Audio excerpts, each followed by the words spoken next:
आज हम पढ़ेंगे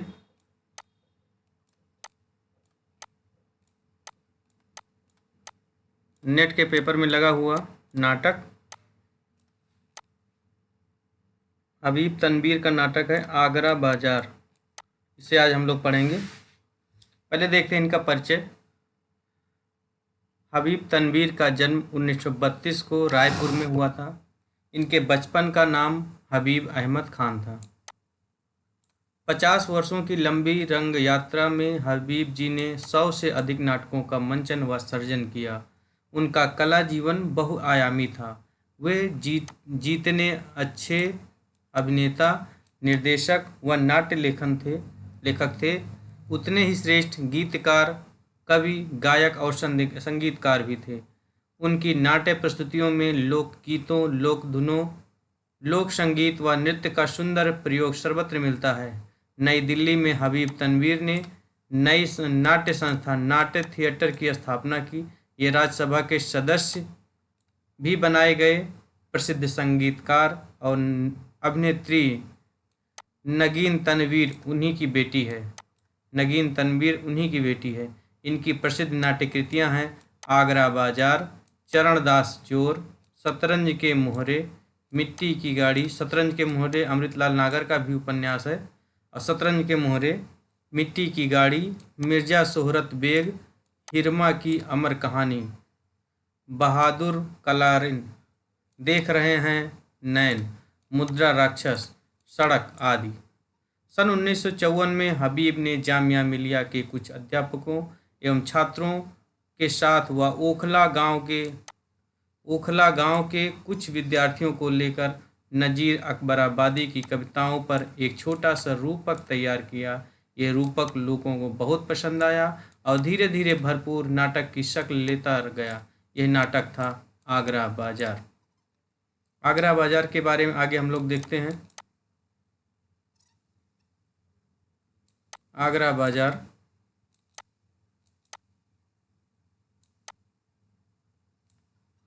18वीं सदी के एक बिल्कुल ही उर्दू शायर हैं नज़ीर। उनकी समकालीन समाज की शायरी और शायराना अंदाज एक ख़ास किस्म की नफासत और नज़ाकत की मांग कर रहा था, जबकि उन्हें शायरी में नफासत और नज़ाकत उस रूप में मंजूर नहीं थी जो तत्कालीन समाज की आन बान और शान की कसौटी थी। नज़ीर सहजता, सरलता और स्पष्टता के शायर थे। उन्होंने साहित्य की स्थापित मान्यताओं को खारिज किया। उनकी नज़र में हाशिए पर पड़ी यह जिंदगी ही उनके वक्त की सबसे बड़ी सच्चाई थी। नतीजन उनके समय के अदीबों ने उनकी शायरी को कोई अहमियत नहीं दी और महज तुकबंदी कहकर टाल दिया। लेकिन इससे अलग उनकी शायरी उतनी ही तेज से आम लोगों के बीच में अपनी जगह तलाश चुकी थी। हबीब ने नज़ीर के जीवन की इसी सच्चाई के आधार पर आगरा बाजार की रचना की। आगरा बाजार के प्रमुख पात्र हैं फ़कीर जो नाटक के प्रारंभ से शुरुआत तक अपनी भूमिका बनाए रखता है। ये फ़कीर मंजूर हुसैन है, जो किसी वक्त बड़ा व्यापारी हुआ करता था। दूसरा है ककड़ी बेचने वाला, जिसके इर्द गिर्द संपूर्ण नाटक का कथानक घूमता है। तीसरा है बेनजीर, ये हुस्नपुरा की रहने वाली एक हसीना है जो एक वैश्या है। आगे है शोहदा, इसका नाम बद्रे मुनीर है तथा वो इश्क नगर का रहने वाला है। वो बेनजीर से प्रेम करता है। अगला है दरोगा, जो बेनजीर का ध्यान आकर्षित करने के लिए उसके सबसे बड़े ग्राहक शोहदा को खूमचे वालों के बीच झगड़ा कराने के आरोप में गिरफ्तार करता है। अगला है तजकिरानवीस, वो आगरा बाजार इलाके का मौलाना है तथा एक वृत्तांत लेखक है। आगे है नवासी, यह 9-10 वर्ष की लड़की नजरी साहब की दोहित्री है।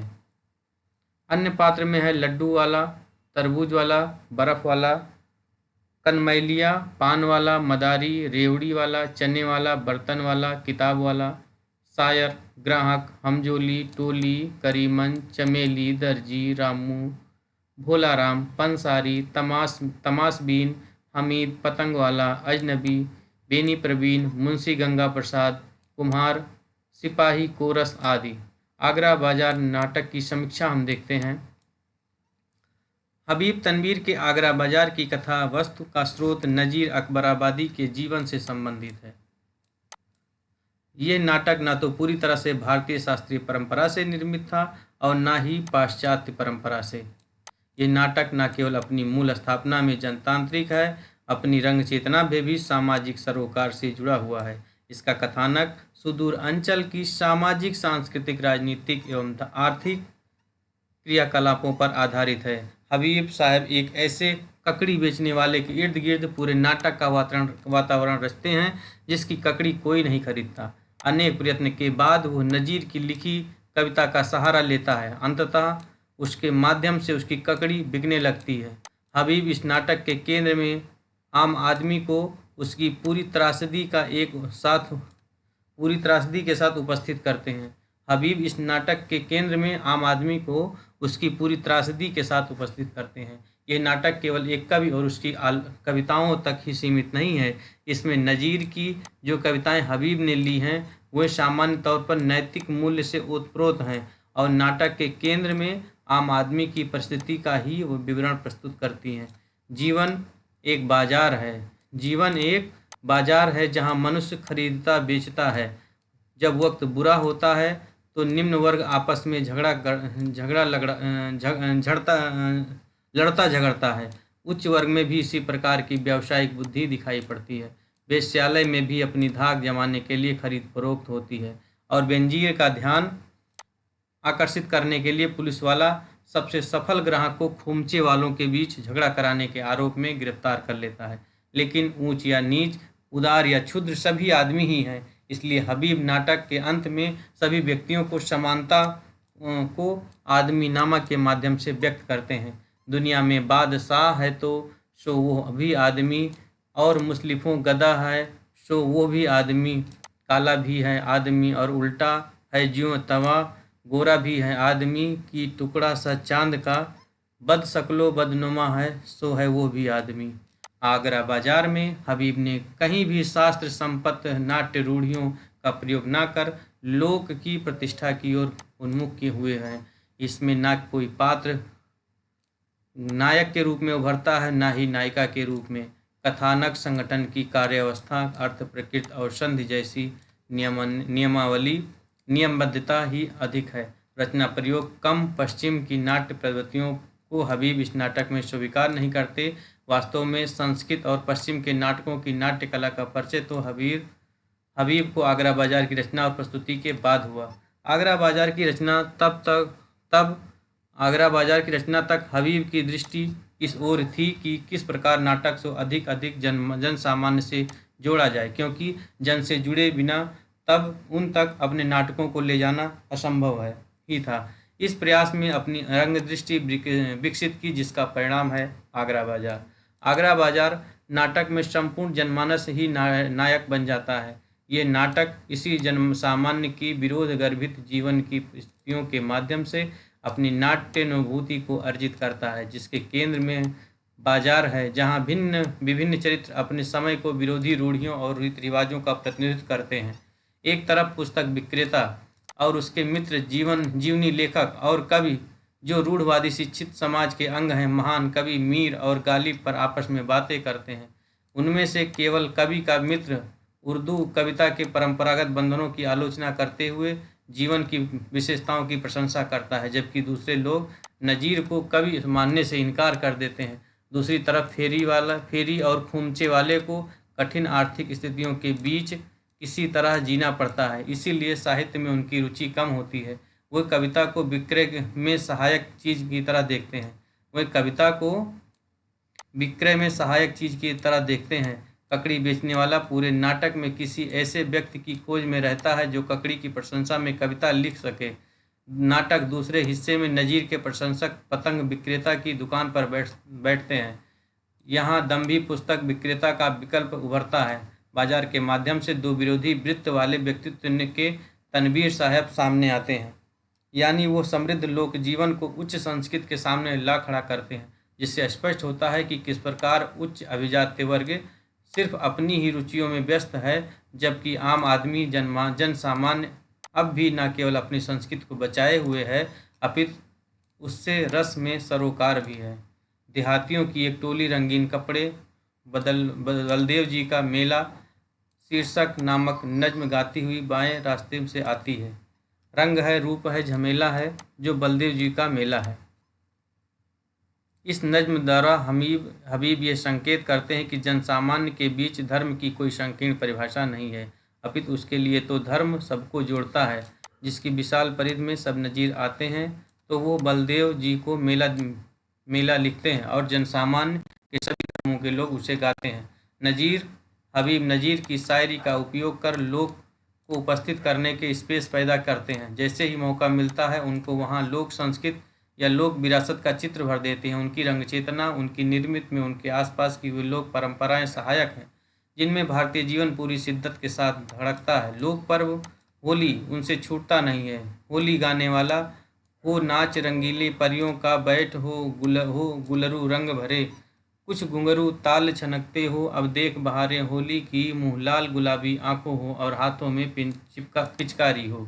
हबीब की गहरी लोक चेतना का यही प्रमाण है कि इस नाटक के माध्यम से वो अभिजात्य साहित्य के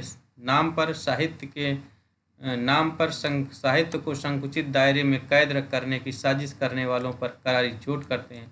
उन्होंने यह भी बात उठाई कि किस प्रकार अभिजात्य साहित्य के नाम पर कवि आत्मकेंद्रित या स्वकेंद्रित थे और उन्हें ही अनेक प्रकार के सम्मान भी प्राप्त होते हैं, जबकि नज़ीर जैसे लोक कवि को हिकारत की दृष्टि से देखा जाता था। लेकिन जन सामान्य के इस कवि को इस प्रकार के नकारे जाने से कोई सरोकार नहीं था, क्योंकि उसकी वास्तविक सरोकार तो जनता की स्वीकृति से जुड़ा था। क्योंकि कविता तो अंततः जन सामान्य बीच में ही पनपती है और जिंदा रहती है। नाटक में ये द्वंद्व किताब वाले और पतंग वाले की दुकान के माध्यम से प्रस्तुत होता है। हबीब ने बड़ी ही सूक्ष्मता से इस दृश्य की रचना नाटक में की है।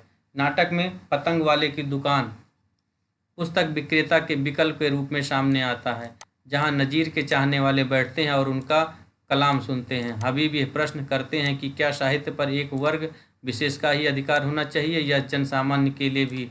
निश्चित रूप से उनका जोर दूसरे विकल्प था। नज़ीर के माध्यम से उन्होंने इसमें यही दिखाने की कोशिश की कि जनसामान्य की अभिरुचियों से कटकर साहित्यिक कर्म सार्थक रूप से संभव नहीं है। ककड़ी वाले के माध्यम से हबीब ये संदेश देते हैं कि एक बेहतर कवि को समाज के हर वर्ग का ख्याल रखना चाहिए।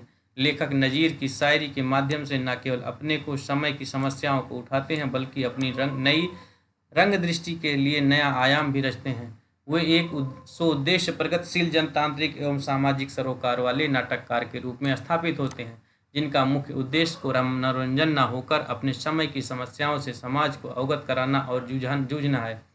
यह नाटक न केवल आने वाले खतरों से आगाह करता है, बल्कि अपनी संस्कृति और भाषा को बचाए रखने के लिए सावधान करता है। आज के साहित्यकारों का यही लोक धर्म भी है। स्पष्ट है, आगरा बाजार अपनी मूल चेतना में लोकोन्मुख नाटक होने के साथ साथ एक आधुनिक नाटक भी है, जिसमें एक ओर आज़ादी के बाद की बाजारी संस्कृति पर प्रकाश डालता है, तो दूसरी ओर उसमें उत्पन्न खतरों में लड़ने वाले वर्ग की शक्ति का भी चित्रण करता है। आगरा बाजार की यही सामाजिकता पूरे नाटक को लोकोन्मुख बनाती है। निष्कर्ष: लोक और अभिजात्य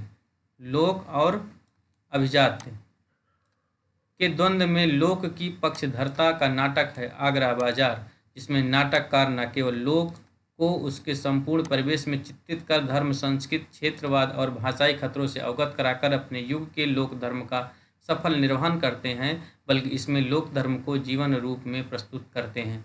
शुरू से अंत तक यह नाटक अपनी मूल चेतना में लोकोन्मुख नाटक है। आगरा बाजार के महत्वपूर्ण कथन: खुदा तुझको खैर दे, हम तो ना चांद समझे ना सूरज जानते बाबा, हमें ये तो नज़र आती है रोटियां रोटी न पेट में हो तो कुछ भी जतन न हो। मेले की सैर ख्वाहिशे बागी चमन न हो, भूख गरीब दिल की खुदा से लगन न हो। सच है कहा किसी ने भूखे गरीब की दिल की खुदा से लगन न हो। सच है कहा किसी ने कि भूखे भजन न हो, अल्लाह की भी याद दिलाती है। प्रथम अंक में फ़कीर गाता है। अगला है, और क्या क्या ज़माने देखे हैं मीर साहब ने, इसी शहर में अजीबों की बेवफाई देखी। घर छोड़ा वतन छोड़ा, दर दर की खाक छानी, ईरानियों और तुरानियों के हमले देखे। अफगाओं, रूहलों, राजपूतों, जाटों और मराठों की दस्तबुर्द देखी। देखा कि दिल्ली में खूनियों के दरिया खां हैं और इंसानों के सर कटोरों की तरह तैर रहे हैं। अपना घर आंखों के सामने लुटते देखा, घर जला सामने, ऐसा कि बुझाया न गया वो सब देखा। प्रथम अंक में उनके हमजोली कहते हैं। सच तो ये है कि खुशामद से खुदा राजी है, ऐस करते हैं वही जिनका खुशामद का मिजाज, जो नहीं करते हुए रहते हैं हमेशा मुहताज हाथ आता है। प्रथम अंक में फ़कीर कहता है, दिल्ली से लखनऊ के सफ़र में मीर साहब एक लखनवी के साथ एक ही इक्के पर सफ़र थे और सारे रास्ते खामोश थे कि कहीं जबान न बिगड़ जाए। प्रथम अंक में किताब वाला, गर मर्द है तू आशिक कौड़ी न रख कफन को, गर गर मर्द है आशिक गर मर्द है तू आशिक कौड़ी न रख कफन को, पतंग वाला गाता है। मियाँ नज़ीर की निगाह में आदमी आदमी में कोई फ़र्क नहीं, चाहे वो पतंग बेचने वाला हो चाहे किताब बेचने वाला, उसके लिए तो बस आदमी है। दूसरा अंग में पतंग वाला कहता है, हमें क्या मालूम था कि तुम्हारा शहर जन्नत की चिड़ियों से भरा पड़ा है, सोहदा कहती है। मोहब्बत के मैदान अमल में हाथ पांव जुबान जिस्म का हर पुर्जा काम आता था। अब ये सूरत है कि अपने दिल और रूह के हिलाफ में मुझे ढांप लिया है, बेनजीर कहती है। आदमी ही साहब आदमी ही साहिब इज्जत भी और हुकीर या आदमी मुरीद है, और आदमी ही पीर अच्छा भी आदमी ही कहाता है ये नज़ीर, और सब में जो बुरा है वो वो शो है वो भी आदमी। दूसरा अंक में कोरस है। इस तरह नाटक आगरा बाजार हबीब तनवीर का खत्म हुआ। Thank you.